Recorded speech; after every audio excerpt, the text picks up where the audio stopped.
If a picture's worth 1,000 words, Charles Davis said a lot in his lifetime. He was a big beach fanatic.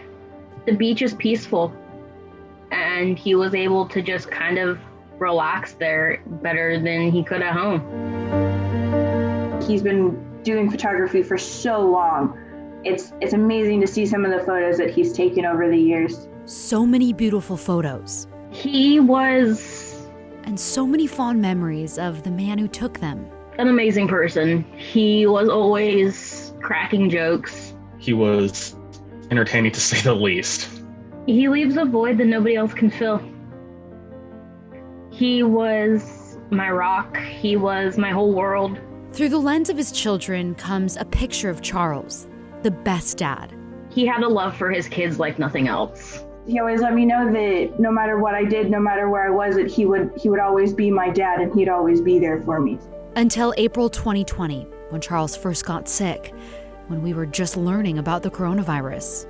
It hit really fast.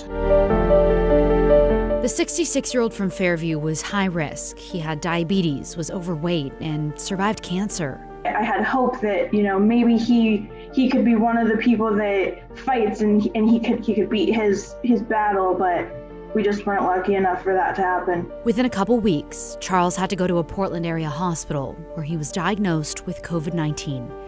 After a transfer to another hospital, he fought COVID on and off a ventilator in the ICU for a month. We got a couple of Zoom calls with him, which was nice. But it was hard. It was really hard seeing him in that state. By mid-May, his body started to shut down. His daughter Tiffani and son Sean were by his side, covered in protective gear. We got about 15 minutes with him, and then they ushered us out of the room. They pulled his ventilator and then let us back in the room. And it was horrible. Eventually, I noticed that he wasn't breathing anymore. And he just kind of faded away.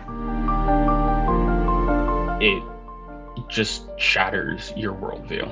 Over the last 8 months, as case counts climb, they're reminded daily of the virus that took their dad's life. These are real people. They're not just numbers you're seeing on a screen.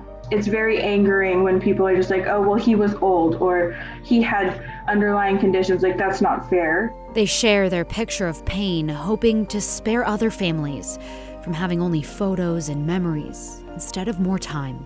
Do your best to help stop it. Even with the vaccine, it's still going to take a long time to stop the spread and stop the death. Hold your loved ones close because you never know when they're going to be gone. Morgan Romero. COVID takes them so suddenly. KGW News.